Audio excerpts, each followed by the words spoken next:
اس حدیث کو امام ترمذی نے جامع ترمذی کے اندر نقل کیا۔ حضرت ابراہیم علیہ السلام کچھ لوگوں پر آپ کا گزر ہوا، آپ نے دیکھا کہ وہ لوگ میت پہ رو رہے ہیں، یعنی آہو پکا کر رہے ہیں، دھاروں کے دھار رو رہے ہیں۔ حضرت ابراہیم علیہ السلام ان سے فرمانے لگے، جو لوگ میت پہ معاملہ کر رہے تھے، رو رہے تھے، اب دیکھو حضرت ابراہیم علیہ السلام کے فرمودات ایک ایک فرمان اس میں ہمارے لیے اتنے اسباب موجود ہیں۔ تو جس وقت آپ ان لوگوں کو روتے دیکھا، ان کے قریب ہوئے اور ان سے فرمایا کہ کاش تم اس میت پر رونے کی بجائے تم اپنے اوپر روتے، اپنی جانوں کی فکر کرتے، اپنی موت پہ روتے، اپنی جان پہ روتے، تو یہ تمہارے لیے اچھا تھا۔ فرمایا کہ جس پہ تم رو رہے ہو اسے تو 3 ہولناک کاموں سے، 3 ہولناک مراحل سے یہ میت تو ان ہولناک مراحل سے بچ گئی، اور ابھی تم لوگوں نے ان 3 مراحل سے گزرنا ہے جو بڑے ہولناک ہیں۔ یہ جس پہ تم رو رہے ہو یہ تو ان مراحل سے گزر گیا، اور ابھی تم پہ یہ مراحل آنے ہیں۔ تم اس وقت کو یاد کر کے اپنے اوپر رو تو یہ تمہارے لیے بہتر ہے۔ ان مراحل کو یاد کر کے اگر اپنی جان پہ تم آنسو آتے تو اس کا تمہیں کچھ فائدہ بھی ہوتا۔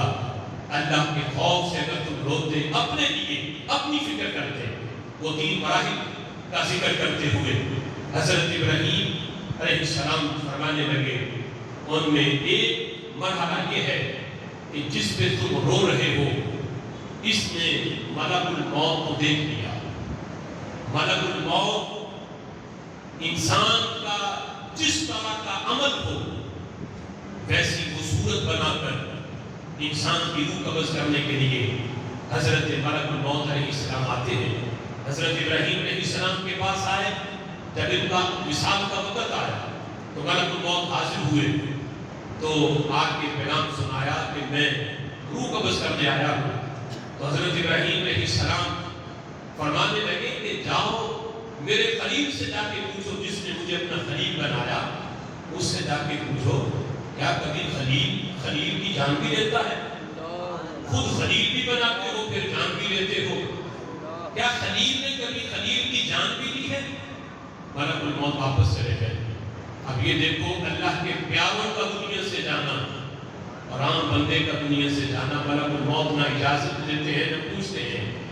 آج لوگ کہتے ہیں نبی ہم جیسے، یہاں باقاعدہ بتا رہے ہیں آنے کا مقصد آج زیارت نہیں، آنے کا مقصد آج روح قبض کرنا ہے۔ حضرت ابراہیم علیہ السلام کا پیغام ملا، واپس چلے گئے، اللہ کی بارگاہ میں جا کے خلیل کا پیغام سنایا۔ اللہ نے فرمایا ملک الموت جا کے میرے خلیل سے کہو کہ دوست کی جان لیتا تو نہیں، لیکن اگر خلیل کی جان مانگ لے تو دوست انکار بھی نہیں کرتا۔ سبحان اللہ۔ اگر مانگ لے تو وہ یار انکار بھی نہیں کرتا، خلیل منع نہیں کرتا۔ تو فرمائے خلیل اگر خلیل کی جان مانگے تو وہ ناپسندیدگی کا اظہار نہیں کرتا، وہ تو اپنے دوست کے خلیل پہ جان بار دیتا ہے۔ حضرت ملک الموت آئے، اللہ کا پیغام سنایا، فرمایا اگر یہ بات ہے تو پھر تمہیں اجازت ہے، اگر ملاقات کا معاملہ ہے اللہ سے تو پھر اجازت ہے، لیکن ملک الموت روح قبض بعد میں کرنا، پہلے مجھے یہ بتاؤ کہ تم تمام انسانوں کی روح قبض کرتے ہو، اللہ کے پیارے بھی ہوتے ہیں، دشمن بھی ہوتے ہیں، نیک بھی ہیں، بد بھی ہیں، کیا ہر ایک کے پاس ایک ہی صورت میں آتے ہو؟ تو حضرت ملک الموت نے کہا نہیں، بندہ جس مقام پہ فائز ہو اس کے پاس اس جیسی ہی صورت میں آتا ہوں، اللہ نے مجھے یہ طاقت دی ہے، ہر بندے کے پاس ویسی ہی صورت بنا کے آتا ہوں۔ تو حضرت ابراہیم علیہ السلام نے فرمایا کہ اے ملک الموت پہلے مجھے وہ اپنی صورت دکھا جب تم اللہ کے دشمنوں کی روح قبض کرنے جاتے ہو، جو بد لوگ ہیں، جو برے ہیں، جو اللہ کو مانتے نہیں، ان کی جب تم روح قبض کرنے جاتے ہو تو تمہاری صورت کیا ہوتی ہے؟ حضرت ملک الموت علیہ السلام نے جس وقت اللہ کے خلیل کے کہنے پہ اپنا وہ صورت بنائی، وہ اپنا روپ بنایا، تو اتنی خوفناک وہ منظر تھا کہ حضرت ابراہیم علیہ السلام سے وہ دیکھا نہ گیا۔ فرمانے لگے اے ملک الموت چھپا اپنی یہ صورت، کتنا خوفناک یہ تیرا منظر ہے، اگر اس صورت میں اگر کسی کی روح قبض کرنے آئے وہ تیری یہ صورت دیکھ لے تو تجھے تو ضرورت ہی نہیں اس کی روح قبض کرنے کی، تیری یہ صورت دیکھتے ہی اس کی جان نکل جائے۔ اتنا ہولناک یہ منظر ہے۔ اب جس وقت یہ منظر دیکھ لیا پھر فرمایا وہ صورت دکھا جب تو اللہ کے پیاروں کی روح قبض کرنے آتا ہے تو پھر صورت کیسی ہوتی ہے۔ حضرت ملک الموت نے جب اپنی وہ صورت بنائی تو اتنا حسین منظر، اتنا حسین چہرہ اور اتنا حسین منظر حضرت ابراہیم علیہ السلام دیکھتے رہے اور فرمانے لگے اے ملک الموت اتنا تو حسین ہے، اتنا حسین ہے، اس صورت میں اللہ کے پیاروں کے پاس روح قبض کرنے آئے تو تجھے حاجت ہی نہیں کہ تو کوئی کام کرے، محض یہ صورت بنا کے ہی آ جائے، تیری حسین صورت پہ ہی وہ بندہ اپنی جان قربان کر دے۔ اتنا حسین منظر۔ اب یعنی حضرت ابراہیم علیہ السلام نے یہ پہلا ہولناک مراحل بیان کرتے ہوئے فرمایا کہ یہ بڑی میت جس پہ تم رو رہے ہو کہ اس کے فیلے سے گزر گیا، اس نے حضرت ملک الموت کو دیکھ لیا، ابھی تم نے دیکھنا ہے اور پتہ نہیں وہ تمہارے پاس کس صورت میں آتے ہیں۔ اتنا ہولناک منظر، اس کو تم یاد کرو، اس ہولناک منظر سے مراحل سے ابھی تم نے گزرنا ہے، اس کو یاد کر کے اپنی جان پہ اگر تم روتے تو یہ تمہارے لیے بہتر تھا۔ دوسرا مرحلہ بیان کرتے ہوئے فرمایا اس میت نے موت کا ذائقہ چکھ لیا۔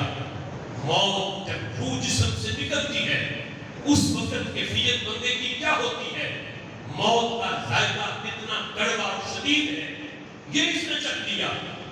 ابھی تم نے یہ ذائقہ چکھنا ہے، تم اس پہ رو رہے ہو جو اس مصیبت سے گزر چکا، ابھی تم پہ آنی ہے، لہذا اپنی جان پہ روتے، اپنی جان کی فکر کرتے تو یہ تمہارے لیے بہتر تھا۔ اور تیسرا منظر بیان کرتے ہوئے اللہ کے خلیل نے کہا دنیا والا، دنیا سے جانے والا جو دنیا سے چلا گیا وہ تو اپنا ایمان سلامت لے کے گیا، اسے برے خاتمے کی فکر نہیں، لیکن ابھی تمہاری زندگی ہے، تم موجود ہو، موت ابھی تم پہ آنی ہے، اپنے برے خاتمے کی تم فکر کرو۔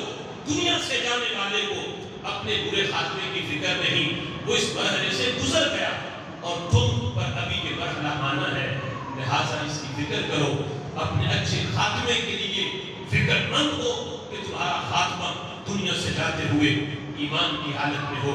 فرمایا عقل مند بندہ جس کو اللہ نے عقل دی ہے، شعور دیا ہے، وہ کبھی میت پہ روئے گا نہیں جب وہ ان تین مراحل اس کے سامنے ہو کہ یہ میت تو گزر گئی مراحل سے، لیکن ہم پہ یہ وقت آنا ہے۔ اب حضرت ابراہیم